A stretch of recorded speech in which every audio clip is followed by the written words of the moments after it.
Hello everyone, and thank you for coming to the ICA. This evening's talk is with Viviane Sassen and myself. I'm Matt Williams, I'm the curator here.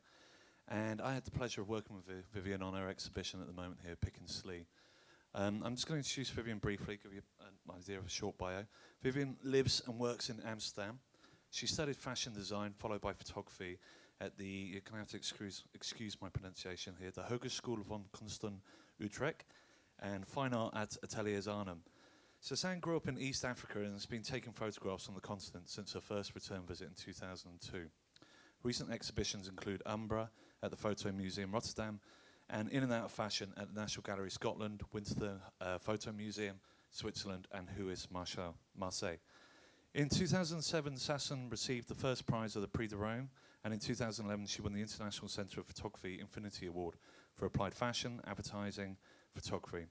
Her book, In and Out of Fashion, published by Prestel, won the Kees Shearer Prize for the Best Dutch Photography Book of 2011 and 12, and a gold medal for the Best Book of 2013 in Germany. She's been nominated for this year's Deutsche Börse Prize for her exhibition Umbra, which will open shortly after Pikin Slee closes here at the ICA at the Photographers Gallery. So, Viviane, I'm going to start off with your early work. We're going to talk about that. And just talk about how your initial training, you're in fashion, and then you decided to move into photography. Why was that? Why? Pretty soon after I started fashion at the School of Art in Arnhem, I realized that I was much more interested in making images than in making actual clothes. And I was really bad at it as well, like making all the patterns and stuff. It was just not for me. And so then I started doing some modeling as well. So I got to know a lot of photographers, and that's how I got involved in photography. Like some of the photographers would show me how to use the camera, or developing my own prints in the darkroom, etc. And so more and more I came aware of the fact that I wanted to be behind the camera. And so that's when I switched to photography. And at first I thought that I wouldn't be able to be a photographer because I'm quite lousy at techniques. And also my parents thought it was a very bad idea, but then it turned out that I'm just not a very technical photographer, but I just know everything I need to know to be able to make the pictures that I like. Mm. And did that experience as being a fashion student and also being a model help you develop your approach to being working within the fashion and making editorial fashion work, or just photography in general? I don't know. I think that I have this kind of empathy for the model, because I know how hard it can be and how cold and uncomfortable, etc. And I know how it feels to be, bossed around. No, that's not what I wanted to say. But I think, I know what it is to be on that side of the camera. So in that sense, maybe. I mean, because the earlier work, the image here, for example, it suggests a kind of awareness of fashion at the same time, but you still see this kind of abstraction of the form as well, which is something that carries on very much into your early editorial work. Well, this series was a collaboration with friends. I've always collaborated a lot with friends, and so what we would do is we would just go into the forest for a few days to a cabin, and take a few garbage bags full of clothes and stuff, and just go wild and just experiment and do crazy stuff. And I think back at that time, the art studies were also still 6 years, or I did 2 years fashion, then 4 years photography, and then 1 year fine art. So I had a lot of time to just develop myself, and it was only after I left art school and I graduated that it all began, and I still had to develop my own style. So I think I took a long time to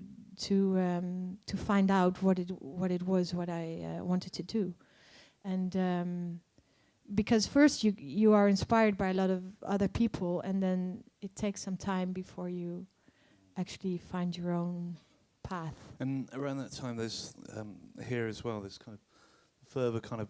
Were there any kind of influences in particular? You know, I mean, this kind of makes me think of Belmar or people like that, for example. Hans Belmar, yeah. Well, at the time, I had never heard of Hans Belmar. I think I was influenced by people like Nan Goldin and Araki, people who were doing this kind of snapshot photography, very personal kind of ego documents. And I think, I mean, this was the 90s, early 90s, and mid 90s. So this was the time of grunge. And it was also the time when you got all these kind of underground magazines and independent magazines. So I started working for magazines like Purple and Re magazine, which was a magazine made by Job van Bennekom, who later on did Fantastic Man and The Gentlewoman, etc. And Butt magazine. So then I started working for Dazed and for ID and etc. And I think fashion photography for me always had this. It was a kind of how do you say that?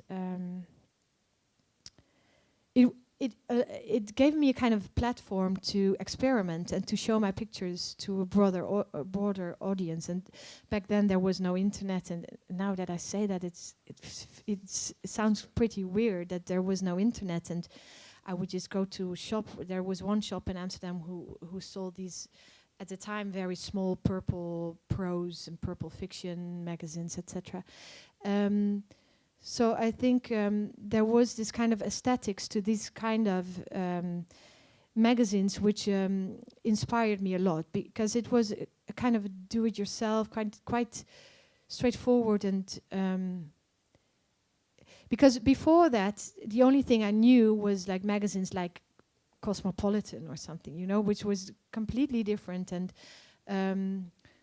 was about this kind of dream world. But then when I discovered all these kind of underground magazines and the way they treated fashion and photography, I was very much inspired by that stuff. And do you still kind of do you still try to retain, obviously in your fashion editorial work, do you still try to retain that kind of energy that you have here in the early work, the kind of slightly more DIY aesthetic? I try to, but I feel that that way of working works really well with editorials. But then nowadays I also do a lot of commercial campaigns, which are great because they pay the rent. And I mean, that's how I make a living nowadays, because I can't live from solely my artwork. So and I've always financed my personal work with my commercial photography. So it really depends on the client and who you're working for. But I just love to collaborate with people and also to kind of solve this puzzle for people. So whether it is, I mean, of course, with a commercial client, it is very different. But it's an adventure to kind of solve this puzzle. Yes. And then you know, the evolution of your work, you started basically doing this slightly more kind of personal works, these kind of self-portraits here. And this work in particular kind of intrigues me as well. And this is a self-portrait of my feet, actually. And back then, I think I was very.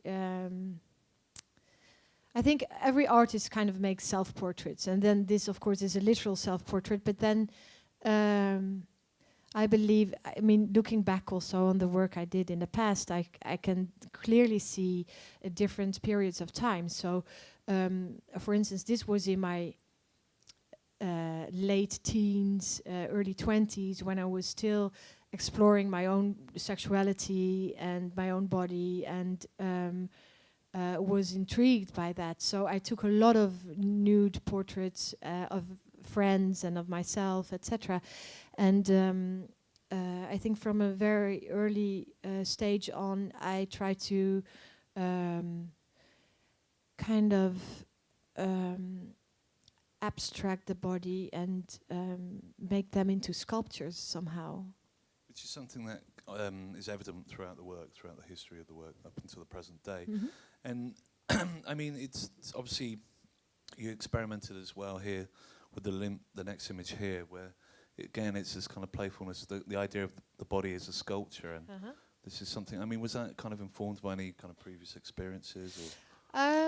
Well, this is my own hand actually, because I remember when I was really young, like 13, 14, and I was young teenager, and I was super skinny at the time, and because I was growing so fast, so I could spend, well, I won't say hours, but I could stand in front of the mirror and then just be amazed by the weird body shapes I could make, like, you know, like showing my, I don't know, just making weird sculptures out of my body, and then from a certain angle it looked super interesting, and then I wished I could have made a picture, but I couldn't.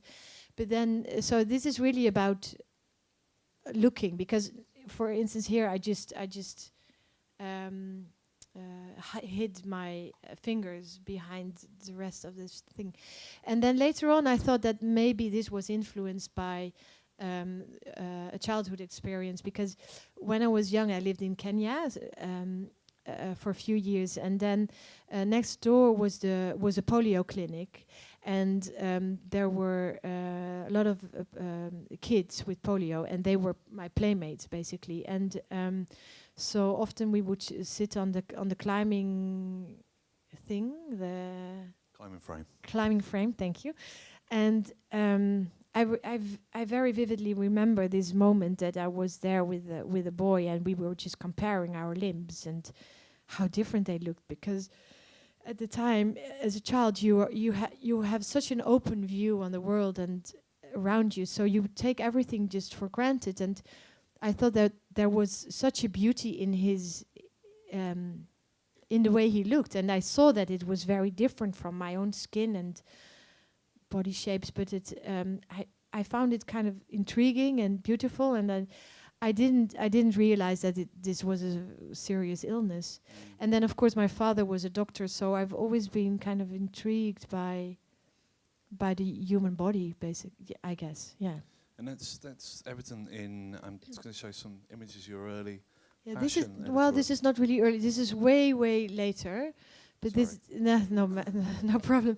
So this was for Numero magazine, but we've put the few fashion images in just to show you that how this kind of how this fascination of mine kind of translated into fashion and the poses. So yeah, this is one example of.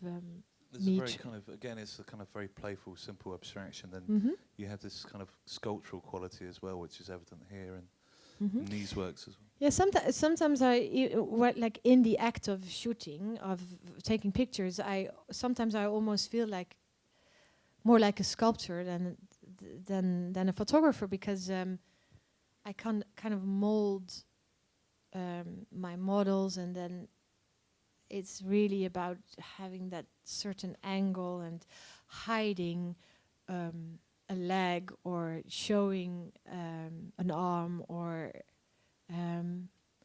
so sometimes it almost feels like making sculptures instead of pictures.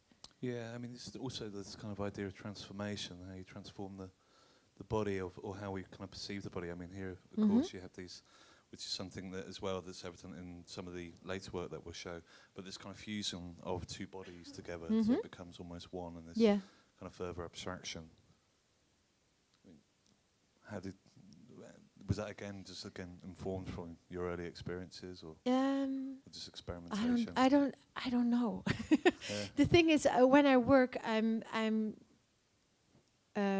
work in a very intuitive way. So I just forget everything around me, and I'm just super focused. But most of the time, I don't really have a set up plan. I mean, sometimes in the past, I've been working with books and making drawings beforehand for pictures. But most of the time, and I think that's the great thing about getting older and more experience, is that you know at some point that you have this experience, and that you have that you know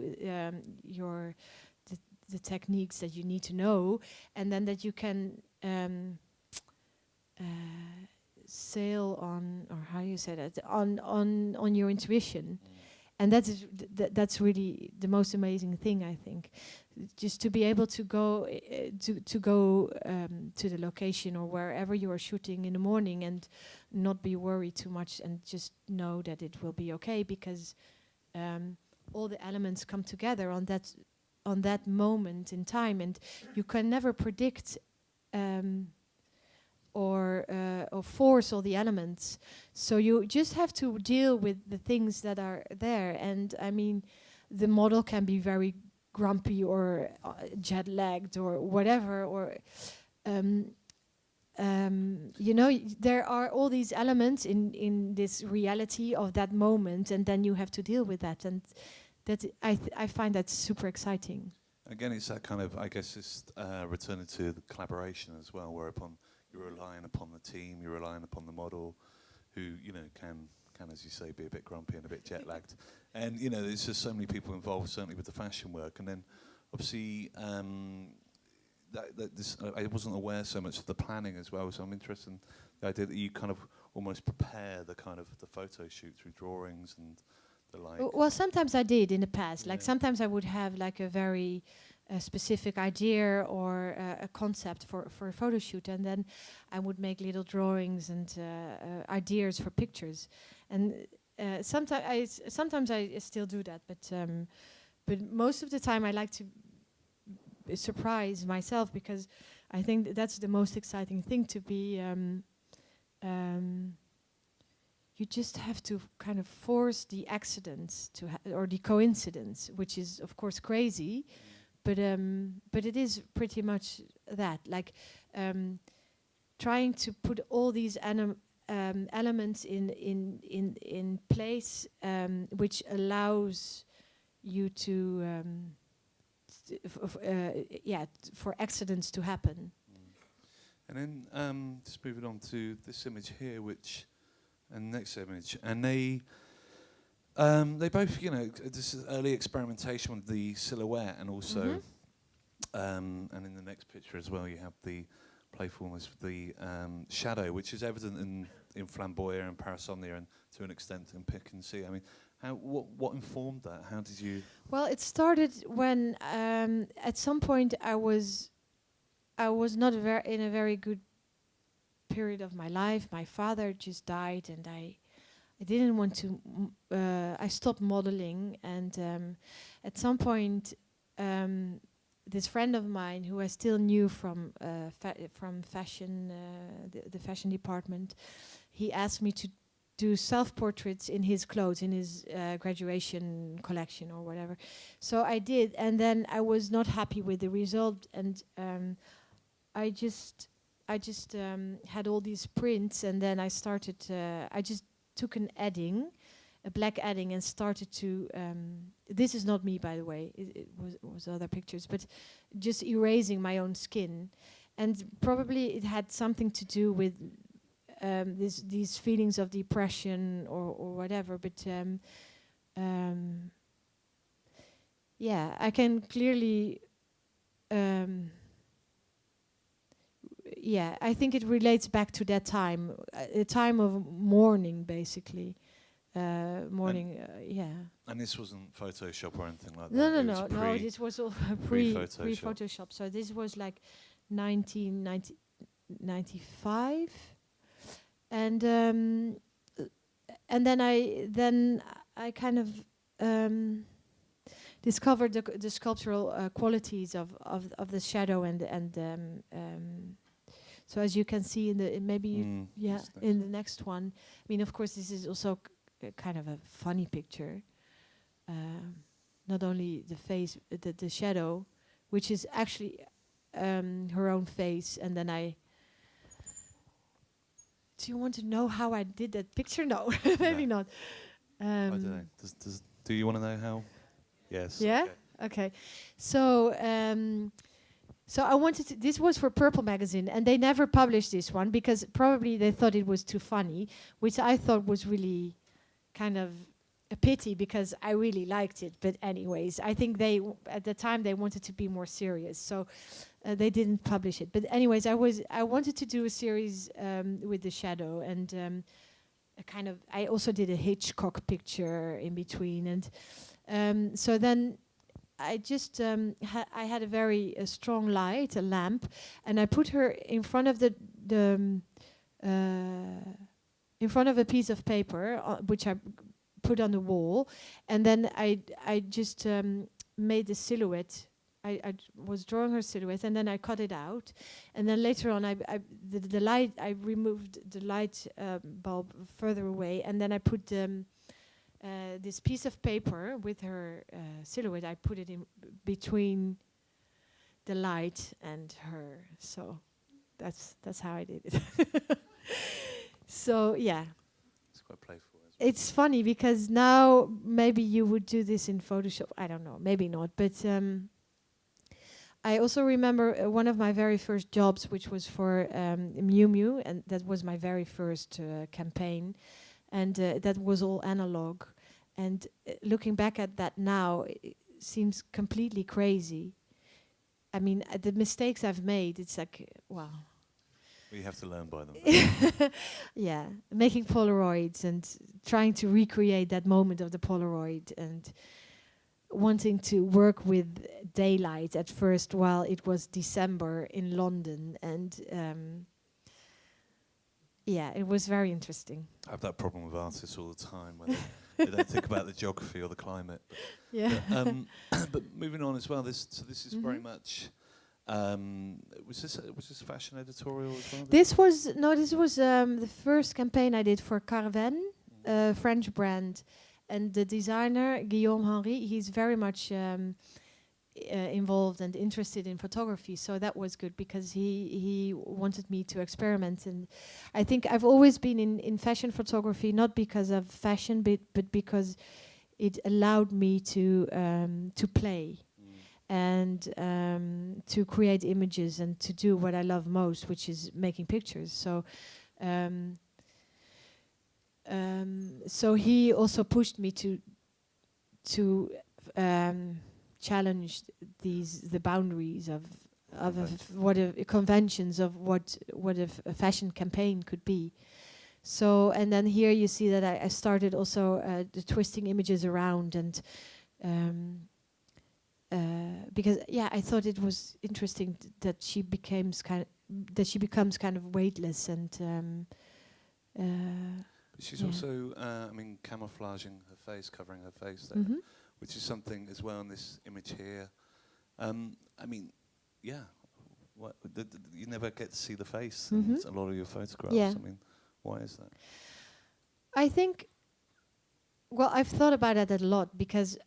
I've done it ever since the beginning, and then of course people start asking why, and then for a long time I didn't really know why, and maybe I still don't know why, but I think it has something to do with that I'm quite a shy person, and also looking back at myself when I was younger and doing modeling myself, I look back at myself as a kind of a very shy exhibitionist. So wanting to shine somehow, but then also being too shy to shine. So and I'm often I can't really be in large crowds or anything for too long, and I don't know. I think that's one aspect. It's like a very personal thing that that sometimes I find it hard to look people in the eye just because I'm shy. And then the other thing is I think that I'm always drawn to images that somehow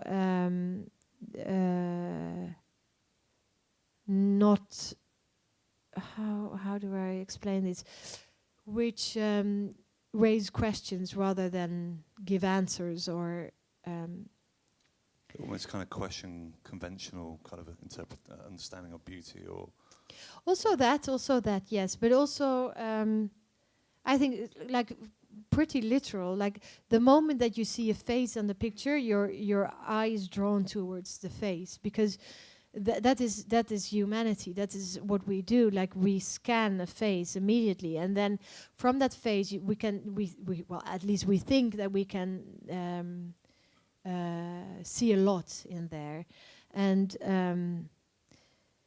that's also with photography. But well, of course we know that photography, well, at least that's my opinion, is not showing the truth, because there is no truth, I feel. And it's an illusion that we truly get to know someone through a picture. But then I think there's also this okay, so if you look at the picture and you see a face, then you scan it, and then you know how to read that picture, because you see an emotion, or you think you know something about that person. While if it's only a body shape, then it becomes more universal in a way. It's not about that particular person anymore, but it becomes more open. It's more about humanity or whatever. And I think that the body shape in itself also has an expression, has an emotion. So I think a gesture or a pose can also translate a message, a very like a psychological or emotional message. And I was saying to you earlier, this image as well.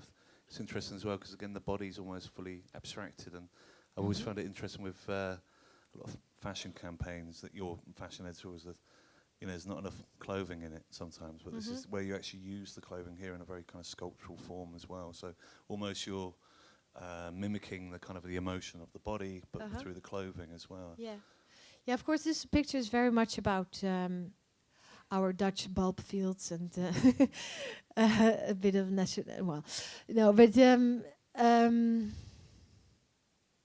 of course, this is about color and structure and sculpture, etc. But I think that is exactly what I try to do with the fashion photography. Is I try to create images which go like slightly beyond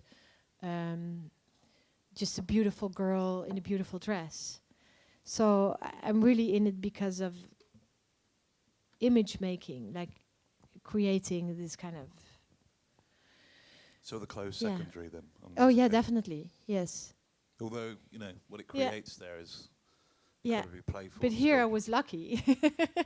I mean, you don't always get to shoot amazing stuff like this, which looks like this looks.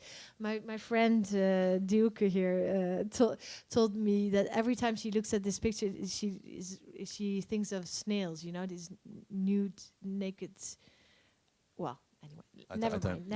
I don't know. Moving on as well, and then this is a total different body of work, and this was upon your return to Africa.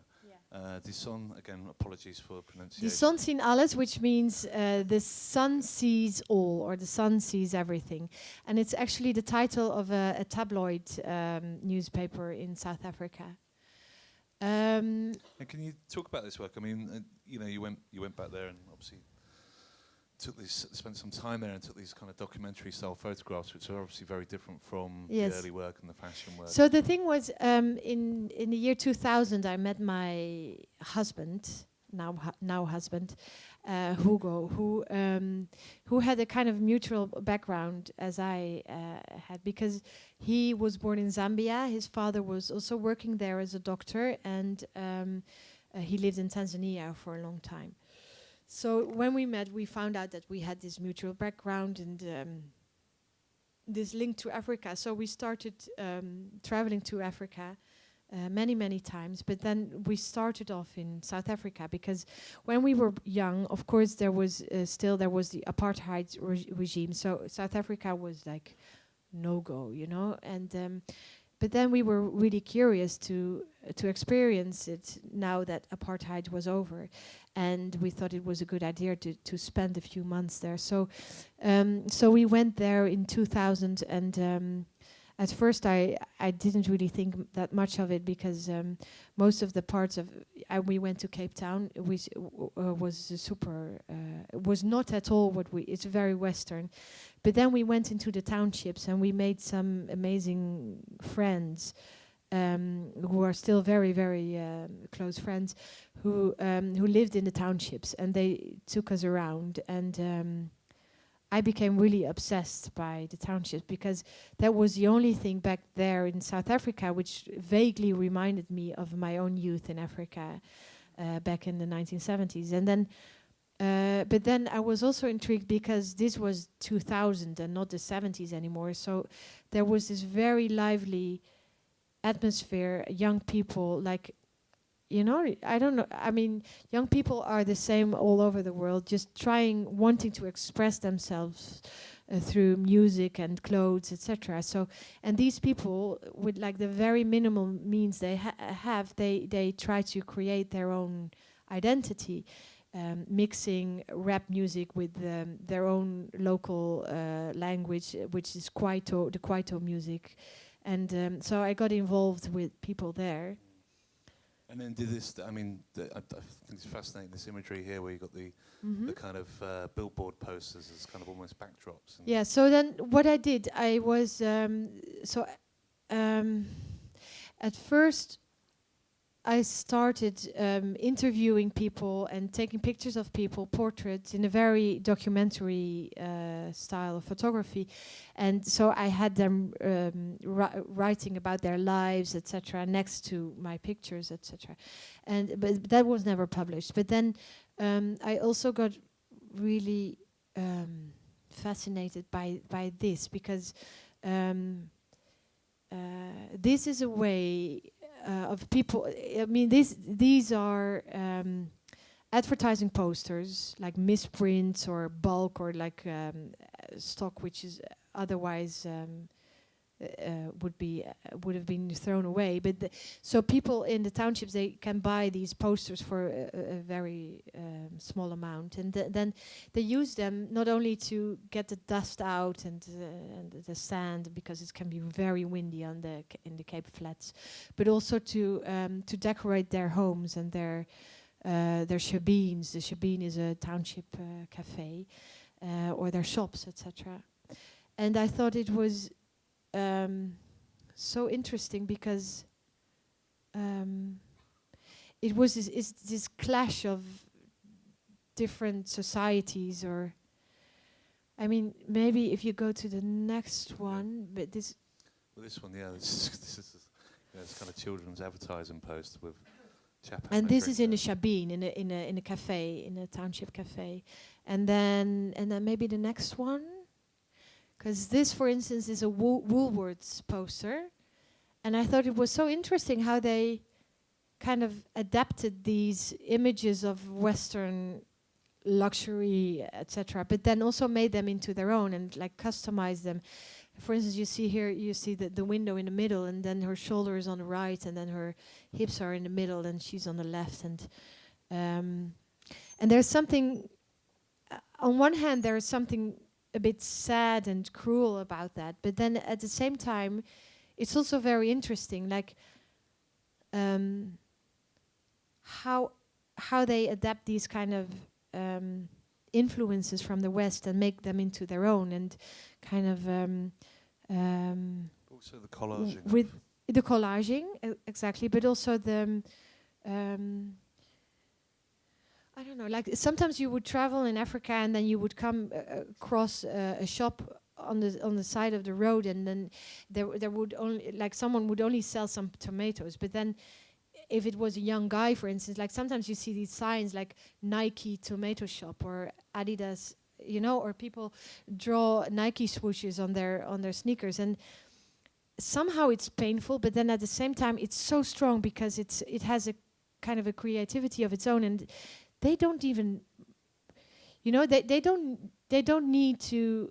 I mean, the way they adapt this and make it their own, there's an enormous force in that as well, I think. The kind of appropriation of Western culture. Yeah.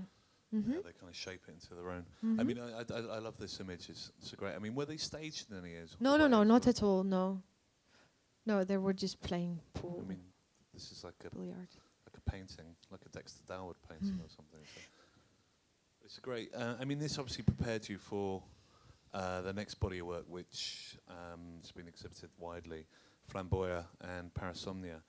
And I mean, these again, you're working with the kind of the shadow here and the silhouette in a lot of the photos. But yeah, I mean, how did you approach this? How did well, it this evolve as a project? actually. So first, we went to South Africa, and we did all these this whole series in the townships. But then later on, after that, we decided to go back to the places of our own childhoods and show each other the places where we lived, etc. So we did for a few months. We traveled around Lake Victoria, and I showed my husband the place I partly grew up in Kenya, and we traveled through Uganda and then in Tanzania where he lived, and actually so while the stuff in South Africa was still very documentary shot, then when we traveled to back to East Africa, it brought back so many memories, and it's somehow it's always a very weird thing for me, or emotional thing for me, to go back there, because it feels so much like coming home, and then at the same time I know that I will never ever be part of that society, but that's where my very first childhood memories got formed, and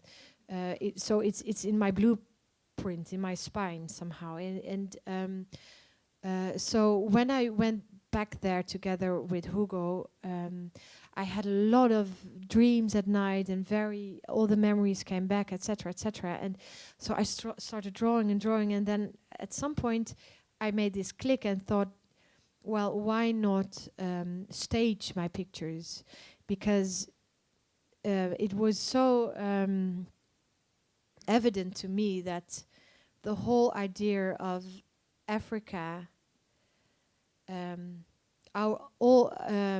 media, was kind of limited, and the way I experienced Africa on a very personal level was completely different from the image that I knew of Africa in media. So still we have so many preconceived ideas about what Africa is, and we project all our desires and fears and ideas about exoticism, but also fears about, HIV/AIDS, hunger, genocide.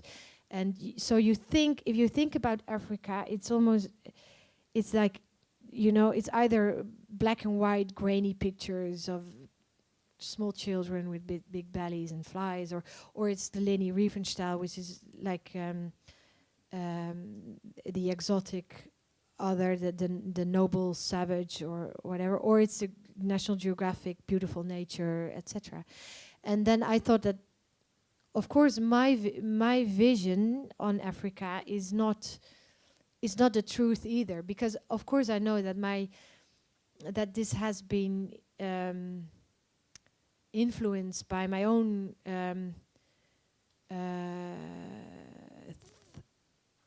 childhood memories, which are of course magic, which are magic as well. But then also that relates back to I think, to the very animist way of looking at the world, which is very much part of the African culture. So you wanted to kind of present almost this kind of personal journey of yours, or this kind of return as such. And then, I mean, we spoke earlier as well about the kind of use of the shadow here as well. And we spoke about this piece and your experience whilst. Well, this picture, I took this picture in Kisumu, which is not far from where I lived when I was young, on the Lake Victoria. Um, and normally, when I take pictures of people, it's very much like a collaboration. Like sometimes I would ask someone on the street to make a shot of him or her, but most of the time I got really involved with the people I photograph. So, but in this instance, this is a boy who lives who's homeless, and in Kisumu you have a few of these boys living on the shore on the beach of the Lake Victoria, and they are all glue sniffers. And it's a bunch of boys, like 20 of them or so. And so then this boy was just sleeping off his Hi. yeah, and he was. And then of course in Africa the shadow has a different meaning, I guess, because it's also seeking shelter from the sun, because the sun is just so cruel sometimes. It's like so harsh, and you have to go out of the you have to hide. But then, so I passed him and I was in doubt, because I thought, well, this is such a strong image. And I didn't dare to go back. And then I did. And I took this picture. And for me, this is like a key image in my work, because this was the moment that I realized that the shadow in itself could be an entity, like have a personality almost, be... Extension. Yeah, like be a force. Yeah, have a personality. In a kind of spiritual sense, or? Yeah. Yes, I mean I've always been. Maybe we touch upon that later, but maybe not. Maybe I'll just keep on babbling. But No, it's not babbling.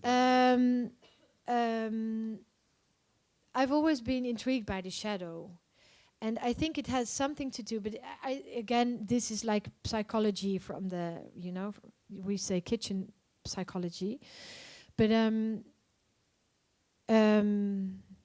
I think it has to do somehow with fear and longing. So I've always had this great anxiety of death and the idea of floating in black space, in cold space forever, and being very alone.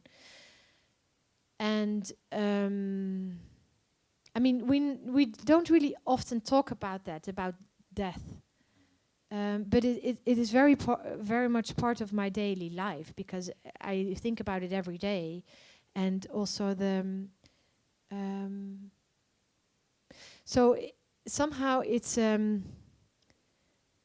this shadow is it's not only fear, it's also a desire, because there is something there. It's like the other side. It's like going into I use a lot of mirrors in my work as well, and I think that also has to do with stepping into the other side somehow, and it's a door towards another kind of universe. And it's exactly also what I felt when I was very young and we moved back to Holland, because all I knew was Africa and my life there. So when we went back to Africa, to Holland, I didn't know Holland at all. All I knew was my life in Africa.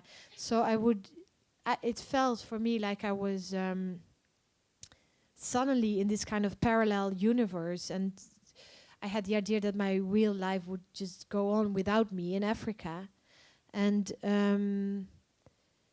so I've always been intrigued by other worlds and making this kind of and transformation. And maybe it all has to do with preparing myself for the moment that I will die one day.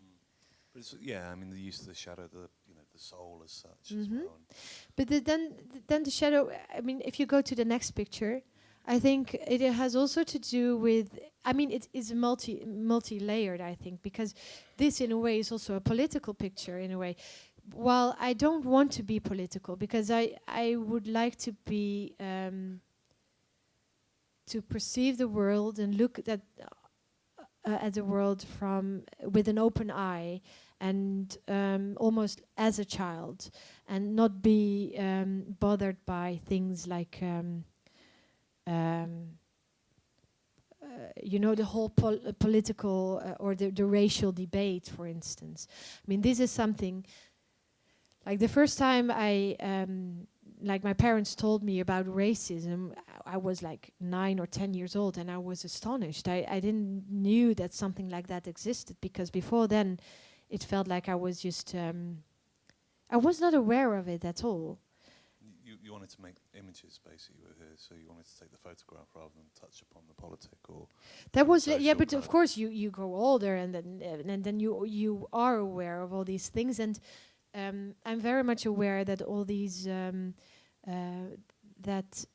my subject kind of attracts all these or raises all these questions about ethnicity and sometimes gender or whatever, but and very much so the racial debate, and even more so in South Africa, where my gallery is, and in the US, and maybe here in Britain as well. But and then of course it is part of our daily reality now in a different way. But I think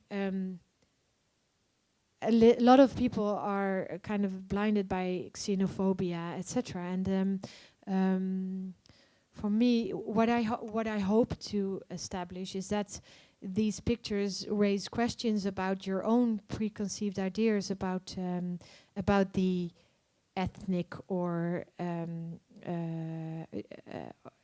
other, and that they kind of bounce back as mirrors and make you think about your own preconceived ideas. And were you conscious of that? Was this something that you wanted to push through with the whole body of work with both Flamboya and Parasomnia? Sorry, again? Was that something that you wanted to kind of encourage in the work of Flamboya and Parasomnia? I'm not sure. I think back then I was because I always work in a very intuitive way. So I just do what I do. I just do what pops into my head, and then it's only until much later on that I sometimes come to understand my own pictures. And the previous pictures as well, they're all kind of staged images again, too, I guess, using your kind of knowledge from or experience from the fashion shoots in a similar way. Yeah, I mean, it goes both ways, because here I've been experimenting with this mirror, and I wanted to do a completely different picture, but then this was one of the pictures on my negative, on my sheet, whatever, and contact sheet, yeah. And then in the end, I chose this one instead of the more like in your face, which was much more boring. But and again, this image as well, kind of.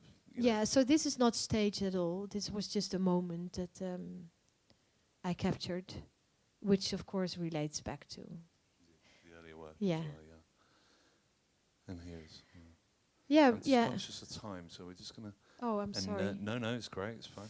And so this body of work as well. Then, so Parasomnia, and here again, it's you were talking about the idea of embracing. Of embracing. Yeah, I think. Well, after a while, when you take pictures for years and years, and then you come to realize that at some point, sometimes you keep on making the same picture again and again. So one of the themes in my pictures is two people embracing each other, and I think that, I mean, there is this fear for loneliness or the nothingness or whatever, but there's also this longing for real closeness, and I think. Which drives me, and I think this is something which we are unable to do, like to fully merge into someone else. But that I think that there is this kind of, maybe, I don't know, maybe it has to do with wanting to be so close with my mom or with my own child now. Like the way you will never be that close again. Like, no, that's not a good English sentence, but anyways, so after a while, I realized that I was making the same pictures all over again, and like two people colliding, and sometimes it feels like a fight, and then it's more like an embracing or loving experience, and it's just a struggle of it's about a struggle of closeness, or like it's to which extent can we truly be together with someone. And for instance, this picture is called DNA, which it of course deals with the idea of the family, and how you are a product of your parents, and that, I mean, this experience that a lot of us will have felt in the past, like, you know, that, I mean, you want to get away from your parents and be different, but then but it bounces back to you, because you are your parents in a way. So there's no escape. So, yeah. And then just before we move on to talking about Pikin Slee, there's just kind of, we selected these couple of images here as well. Yeah. You're talking about again your interest in the theme of death and mourning. Yeah. Yeah. We already touched upon that. But yeah. So these are a few examples of also a reoccurring theme in my work is like a horizontal figure laying on the ground, and I think that was also informed by the death of my father, basically. So I keep on taking pictures of people in the soil or on the ground. I mean, this image, I was fascinated by the way that you actually made this image, because, you know, I was trying to work it out, and, you know, and then... Yeah, so this one, this was in Moshi in Tanzania, and I was waiting, I was together with a friend of mine who was a guide for me back then, and a translator, because my Swahili is not that great. But then this is his little sister, but we were waiting for his older sister, because I was going to make pictures of her. And then there was a sheet hanging on the in the garden. Well, it's not a garden, but like a patio or something. And then she would just play with it and just run beneath it, and then she would become this figure, and then she would appear, and then she would disappear again. And then at some point I thought, well, maybe we should make a picture. And what if he, Fred, my friend, would hold his sister, and what would happen then? So I didn't really like. That's how a lot of pictures just happen, like a kind of a coincidence. It's a great image. But of course, it relates back to the Pieta, and yeah. And then finally, because again I'm conscious of time, sorry, but Pikin Slee. So of course we're exhibiting a selection of the photographs here at the ICA at the moment. And Pikin Slee, that differed from the previous work that we just showed, because of course, you know, it was a different continent with Suriname. I mean, what attracted you to Suriname and Pikin Slee, the village in itself? Well, Suriname used to be a Dutch colony, and so we have a very large community of Suriname people living in Amsterdam, where I live. And I was always curious to go there one day, and somehow, so when I went there, and Hugo, my husband, has been partly brought up by a woman, Surinamese woman, like his neighbor. Well, anyway, so there was this curiosity, and then when we went to Suriname for the first time, we also went into the inlands, like into the forest, into the rainforest, which is part of the Amazon, and there is the Maroon who live there. They call themselves the Maroon, and these are people who are actually their ancestors were working as slaves on the Dutch plantations, and they escaped from slavery and went into the forest and made those settlements. And so it's very interesting to see that there are still a lot of cultural, how do you say? Residue. Yeah, from West Africa, because I've also been in West Africa, so it was really interesting to see that. And then I was so amazed by the fact that I could actually speak Dutch in the middle of the jungle, the South American jungle, with people from African descendants, which is crazy. If you think about that, it's crazy, like what history does to us. And but then on another level, I was just intrigued by the beauty of the village. It's quite straightforward. I don't have a. I'm not a conceptual artist.